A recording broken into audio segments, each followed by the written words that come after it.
Alright, so I was going to pull these motors apart just to sell the bits off them because they look pretty horrible as they are. The reason why is because these things have seem to have lost compression. I've got these motors. I got this one out of I think it was a King motor 5B. The guy reckons it was a new motor, but just so you can tell. If you can turn this pretty easy like that, that doesn't show me that it's got some compression. Well, it's got a little bit of resistance, but not much. This one here, this one you took out, that's got nothing. Got nothing at all. So I'm assuming that's why I took this one out. But he reckons this one wasn't that old. And yeah, comp's really bad. And one of the common things on these is snapping this piece off or snapping a bolt inside here. I've never done it, but I've seen it happen a lot. So all I'm going to do is just strip it. They're good for the bottom end still. All here and here, all that's still good. It's just the head, piston, ring. And they just need a new kit, and it'll be good as new again. So I thought I'd show you guys what they look like and how to put them together or pull them apart. It's pretty simple. A lot of people are a little bit, they're a little bit scared of these motors, not too sure on how to pull them apart and then back together again. So I'll show you how to pull it apart and sort of how to reassemble for some bits. The hardest part, which isn't really that hard, is the putting the piston back through the head. And it's not a big deal really, as long as you know how to do it, like everything. Do it once, do it twice, then it's easy as. So I was going to pull I might leave the flywheels on there, but if you're going to pull the flywheel off, then you need some tools. But at this stage, all I'm going to do is just take the heads off, and then I'll show you what the go is.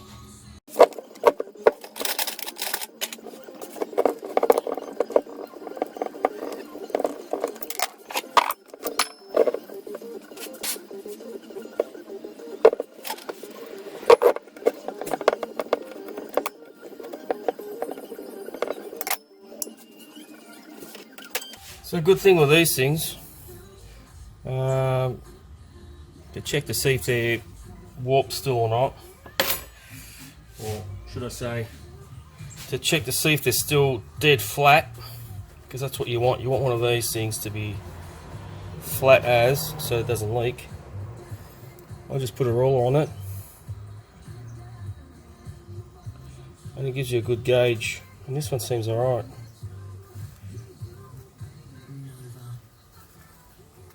So, and you can tell by eye normally if it's pretty bad.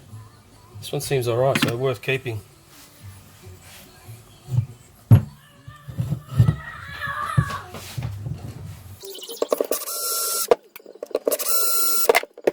So this is a coil.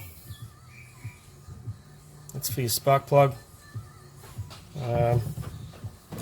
When you set this, it's pretty easy to set.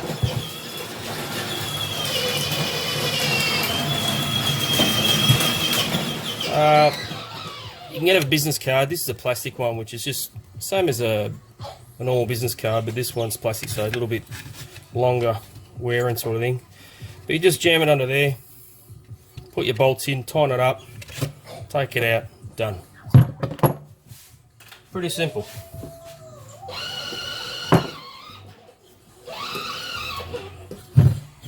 I'll take out the spark plug. I don't need to, but I will anyway. worth saving. Now the head. So this is a 2-bolt. You can get 4-bolt heads or 4-bolt motors. This is a 2-bolt. There's only 2 there. Yeah, I got my son on an electric car at the moment. That's what the noise is. So yeah. So this 2-bolt. If it was 4-bolt, you'd have 1, 2, 3, 4. So this is an old school one. And he stops when I stop talking. That'll be right.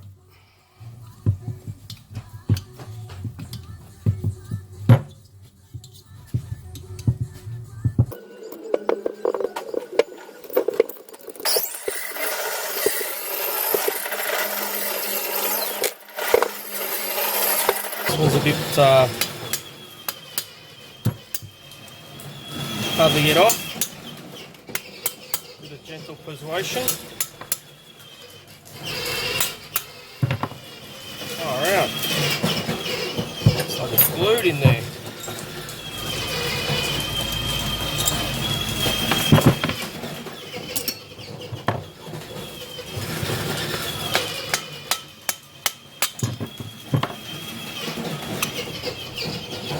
There we have it.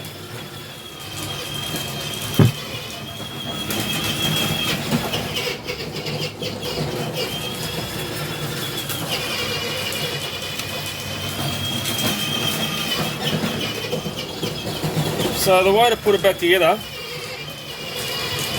pretty simple.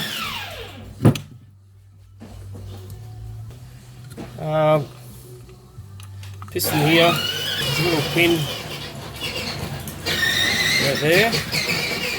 That's where you squeeze the ring together to get into the head. So you just squeeze that together, and in your head will be like in there. You'll have a slot. There's a slot there in the hole, and that's where that little pin goes from your piston. So that's where you pretty much go, you squeeze that together, you put it like that.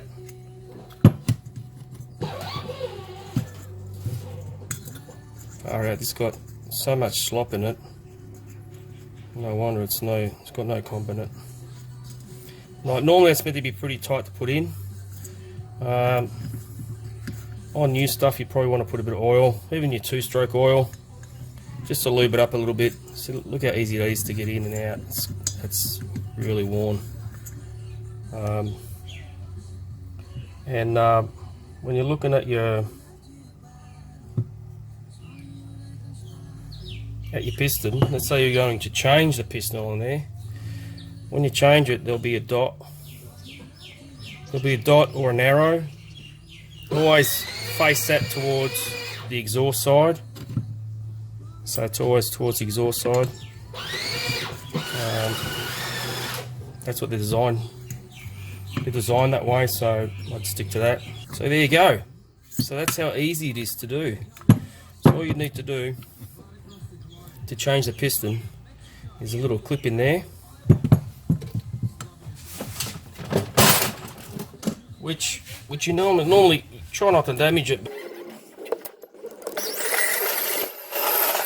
It's like it's spring loaded, so you might lose it.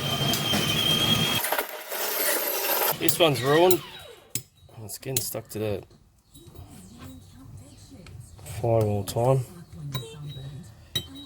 It's sort of hard to show you and do it at the same time. Alright, so that one's pretty buggered. I could flatten it out, but so you just push the pin through.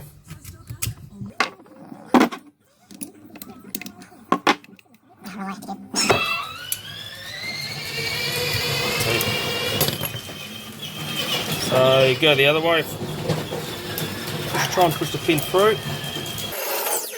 There we go.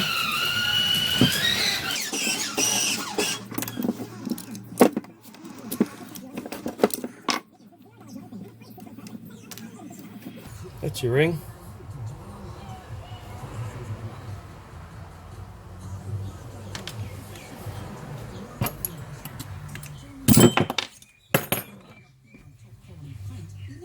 pin that holds the piston in. When you pull it apart, just be careful because you'll have a bearing and two of the little spaces. So that's the piston on its own. Then these caps.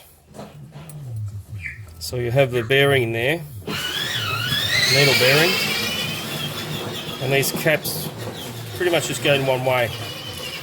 So they got a little lip.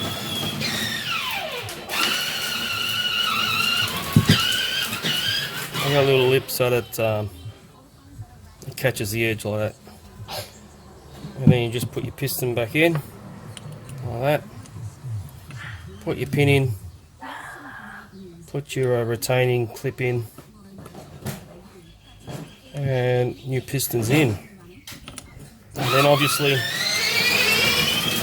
if you're going to put a new head, make sure you put the gasket in first. Put the gasket in, head on, job done. So yeah, so it's pretty simple. It's a pretty simple process. So you pretty much just got your head. Take the piston out. Needle bearing. You got the two caps on the ends. You got your ring. You got your pin. And you got the piston. And that's pretty much it. Like,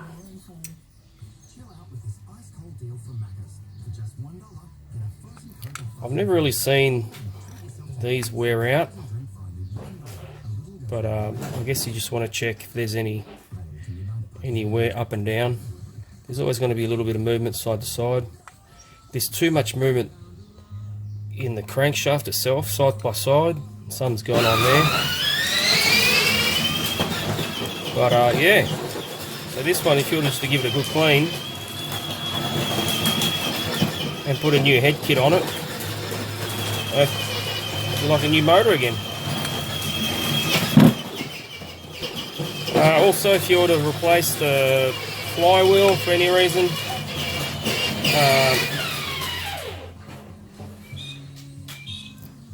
what can you do on this one if you haven't got the tool? Because if you haven't got the tool, yeah, you need a tool, which you just put the 2 bolts there and the 3rd bolt there. Let's see if I can find it.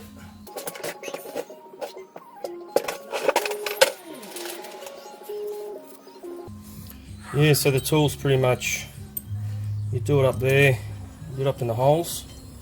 Probably want to go in by about maybe 10 mil, so you got a good bite on both sides of these. About 5 mil, I guess. And then you just got to tighten up that middle piece once you've taken the bolt out, and it just pops out. So pretty simple.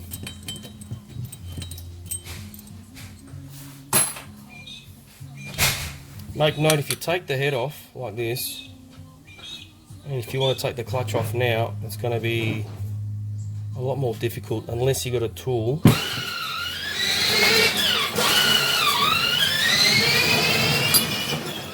Like this one.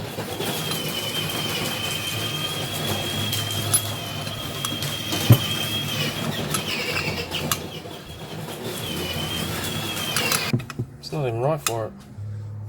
There you go. So if you were to take this clutch out without this head on, it makes it a little bit difficult because no piston, no head, so you can't use a piston stopper. A lot of people don't like using the piston stopper either way because they reckon it might damage the piston, because that's what you put it down.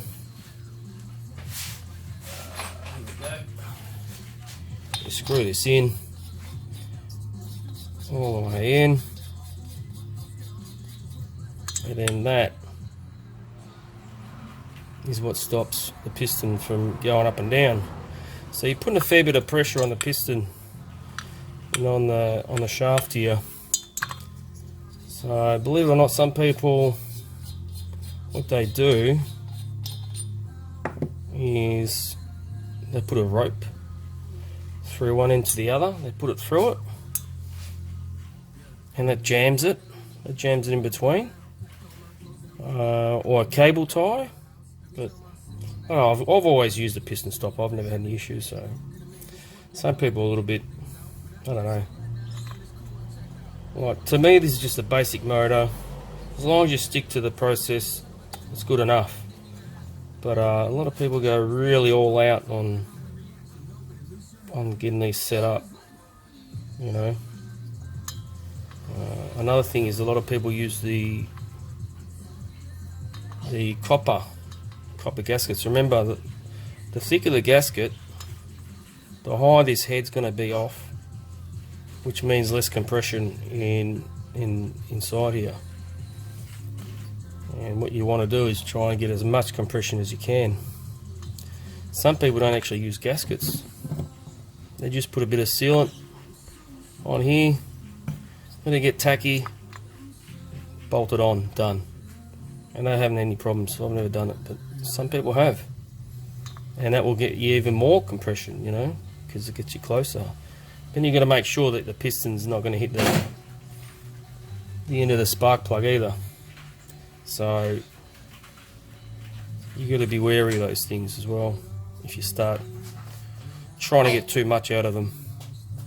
But so yeah, so hopefully this has helped. If you got any questions on it, give me a yell. But yeah, all you need to do in this case is get a new head. Everything else that I mentioned before, good to go. Alright, okay, well hopefully this has helped someone out there. And until next time, see yous.